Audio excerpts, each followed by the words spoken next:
What's up? Good morning, good people. Happy Tuesday. Go ahead and get right into it. Philippians 2:13, memory verse, reflection verse of the day. For it is God which worketh in you both to will and to do of his good pleasure. Right? So, in a nutshell, what that verse means is that it's God who enables you, who energizes you, who gives you the desire to want to do and to actually do the things that please him, right? So this was written to the Philippians. Paul wrote this to the Philippians as this whole letter to the Philippians as a way to thank them for the help that they gave him while he was there, but also as a way to like address some of the issues they were having at the time. The people weren't unified as they were when he was there. Um, there was a lot of pride, a lot of self-ambition, and there was a turn from obedience to the law of God, right? Because no longer are we under law, but we're under grace. But there are still things that God calls us to be obedient to in the law, right? And if you have the Spirit of God, the Holy Spirit working within you, the Holy Spirit will lead you to be obedient to those things. So again, it's God Himself who enables you, who works within you, who energizes you to give you not only the desire to do His will, but also uh, the actual act of doing His will, to put it into action. Just before this verse, Paul told them to work out their own salvation with fear and trembling, right? Not to work it out because God had already worked in them, so that salvation.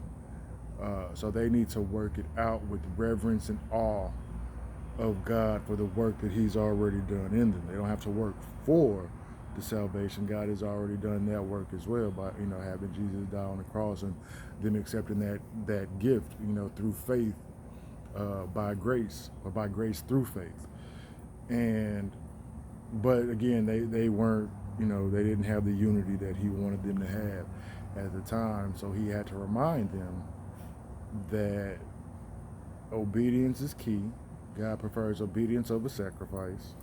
So obedience is key, but it's God who puts that desire to do His will and the actual doing of His will. We got to remember there is none good with God. So if there's none good but God, that means God is the only source of good.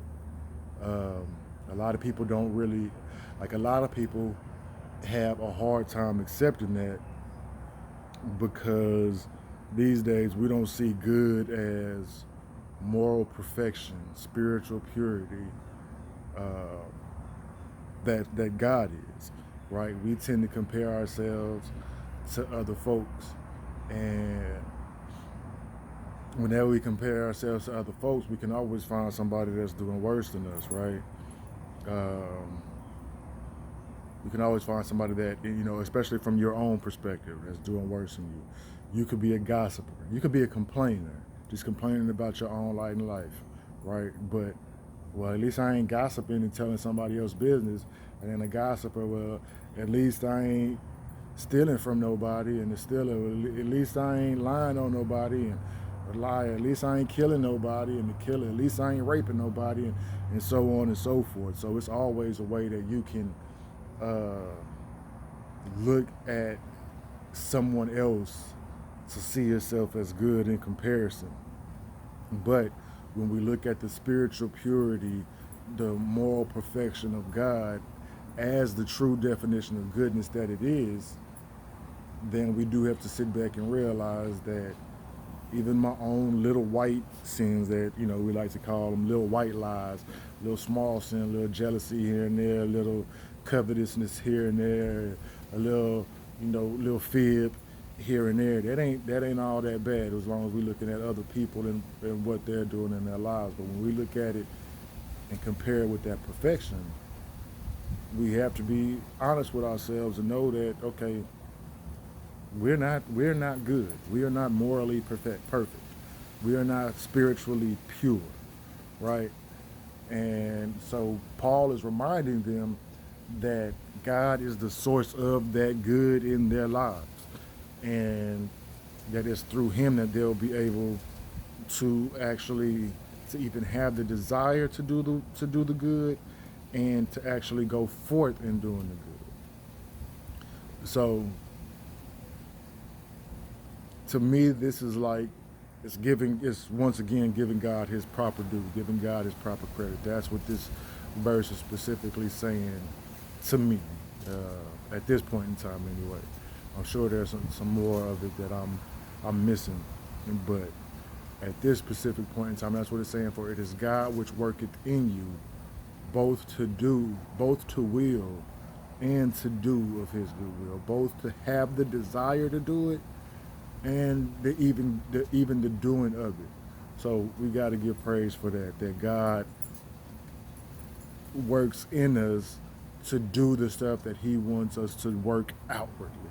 He puts it in us, that which He wants to work outwardly. So we already set up for success.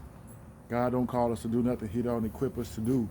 And doing His will, doing His works, those are the things that He's equipped us to do already.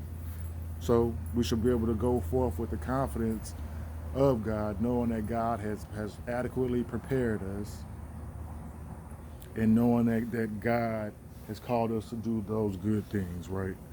So that's all I got for you today. As always, stay out of trouble, stay out the way of that Rona. Take Jesus with you everywhere you go, and I'll holler.